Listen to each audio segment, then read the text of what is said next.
We will walk you through the step-by-step procedure for accurately determining soil pH. Understanding your soil's pH is crucial for optimizing nutrient availability and ensuring healthy plant growth. Soil pH affects how plants absorb nutrients. Knowing your soil's pH is the first step towards successful gardening or agriculture.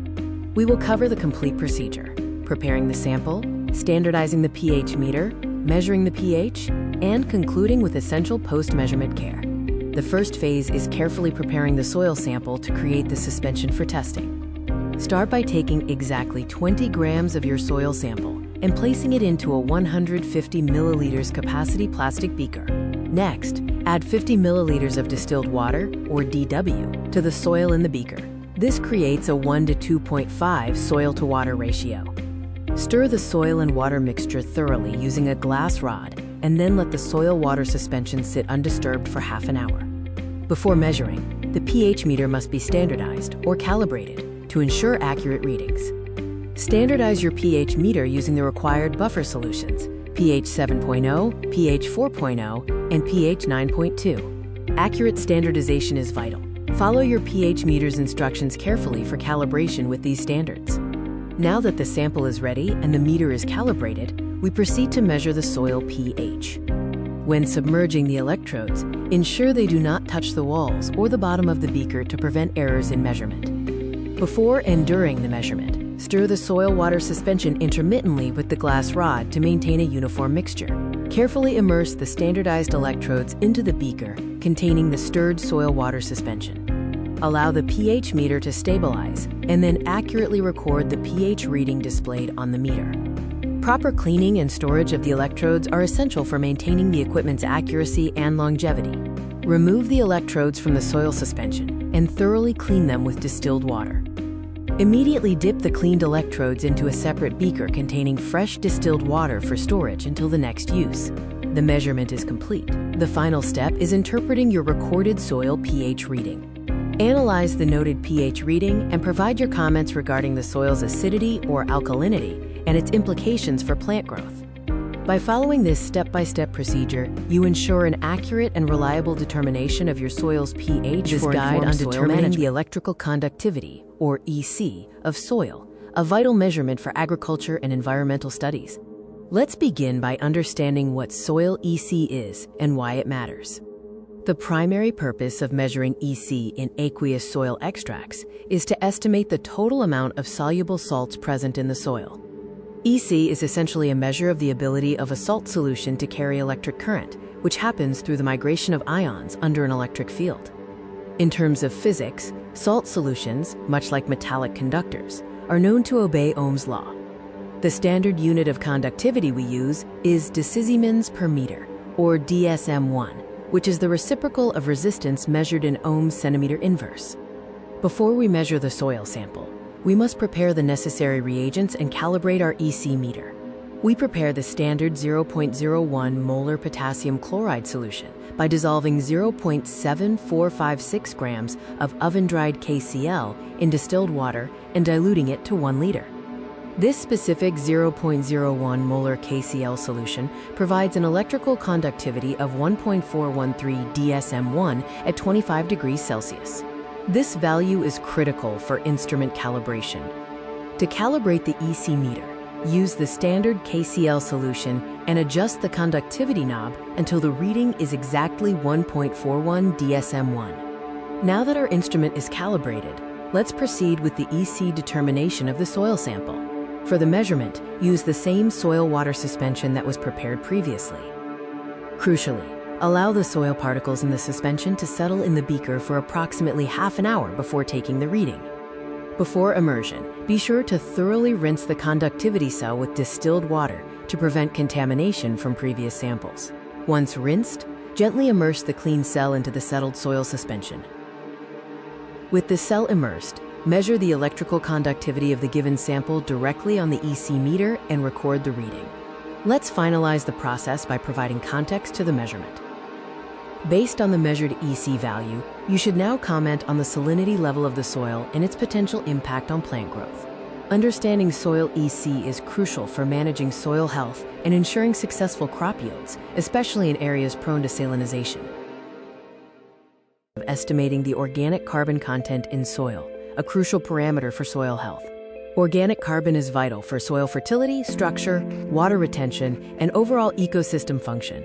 We will be using the Walkley-Black method, which involves chemical digestion and titration to quantify organic carbon. The soil is digested with potassium dichromate and concentrated sulfuric acid. The heat from the sulfuric acid speeds up the oxidation of organic matter. The amount of excess unreduced dichromate is then determined by titrating the solution with a standard ferrous sulfate solution, using orthophenanthroline as an indicator. Now let's look at the necessary equipment and chemicals for this analysis. You'll need common lab equipment, including a 500 milliliter conical flask, a pipette, a burette, and an analytical balance for precise measurements. The key reagents include 1 normal potassium dichromate, 0.5 normal ferrous sulfate or ferrous ammonium sulfate, concentrated sulfuric acid, and Fairwin indicator. Here is the detailed procedure to follow for accurate results. First, weigh exactly 1.0 gram of soil sample into a dry conical flask. Next, add 10 milliliters of 1 normal potassium dichromate and 20 milliliters of concentrated sulfuric acid. Mix thoroughly and allow the reaction to proceed for 30 minutes on an asbestos sheet for safe heat dissipation. Dilute the reaction mixture with 200 milliliters of water, then add 7 to 8 drops of Fairwin indicator. Titrate the solution with standard 0.5 normal ferrous ammonium sulfate solution. The endpoint is reached when the color changes from greenish blue to reddish brown. Crucially, a blank titration without the soil sample must be run simultaneously to ensure accurate calculation of the amount of dichromate consumed by the organic matter. Finally, we move to the calculations and interpretation of the results. Use the formula provided to calculate the percentage of organic carbon based on the difference between the blank and sample titration volumes. The result is further used to estimate organic matter and nitrogen content. The organic carbon percentage is classified into tiers, from very low to very high, which guides recommendations for soil amendments like manure or biocompost. Accurate estimation of organic carbon is foundational for effective soil management and sustainable agriculture. Follow these steps for reliable analysis. Estimation of available nitrogen in soil using the traditional alkaline potassium permanganate or potassium permanganate method. Understanding the available nitrogen in your soil is crucial for effective crop management and precise fertilization. The primary purpose of this estimation is to assess the amount of nitrogen readily available to plants, enabling accurate fertilizer recommendations. The principle relies on using excess alkaline potassium permanganate solution to oxidize organic matter, converting organic nitrogen into ammonia gas, which is then absorbed in boric acid and finally titrated with standard sulfuric acid. Before starting the procedure, let's look at the necessary apparatus and how to prepare the crucial reagents. You will need a distillation apparatus, glass beads, 250 milliliter beakers, a burette, and a chemical balance. For reagents, first prepare the standard 0.1 normal sulfuric acid. Then, dilute it to prepare 0.05 normal sulfuric acid. Also prepare 0.32% potassium permanganate solution. Next, prepare 2.5% sodium hydroxide solution. For the indicator, dissolve bromocresol green and methyl red in ethanol to make the mixed indicator. Then prepare 4% boric acid solution, adding 5 milliliters of the mixed indicator. And finally, have paraffin liquid ready. Now, let's proceed with the preparation for the distillation process. First, transfer 20 grams of your soil sample into an 800 milliliter distillation flask. Moisten the soil with distilled water, and then add 100 milliliters of the 0.32% potassium permanganate solution. To ensure smooth distillation and prevent bumping or frothing, add a few glass beads and 2 to 3 milliliters of paraffin liquid to the flask. Measure 25 milliliters of 4% boric acid containing the mixed indicator into a 250 milliliter beaker. Place this beaker under the receiver tube, ensuring the tube end is dipped into the boric acid solution to capture the ammonia. Now we move to the core stages of the process, distillation and titration. Add 100 milliliters of the 2.5% sodium hydroxide solution and immediately fit the flask into the distillation apparatus. Switch on the heater and continue the distillation process until approximately 150 milliliters of distillate has been collected in the boric acid receiver. Always remember to run a blank experiment, following the entire procedure but omitting the soil sample. This helps account for any nitrogen contamination from reagents. Titrate the collected distillate with the standard 0.05 normal sulfuric acid until the solution turns pink, which is your endpoint. With the titration complete, we can now move to the calculations and interpretation of the results. The available nitrogen in kilograms per hectare is calculated using the formula sample minus blank volume times 0.014 times the normality of sulfuric acid multiplied by a conversion factor, all divided by the weight of the soil sample. The calculated available nitrogen value is then classified into one of 6 tiers, ranging from very low, which is less than 140 kilograms per hectare, up to very high, which is more than 700 kilograms per hectare.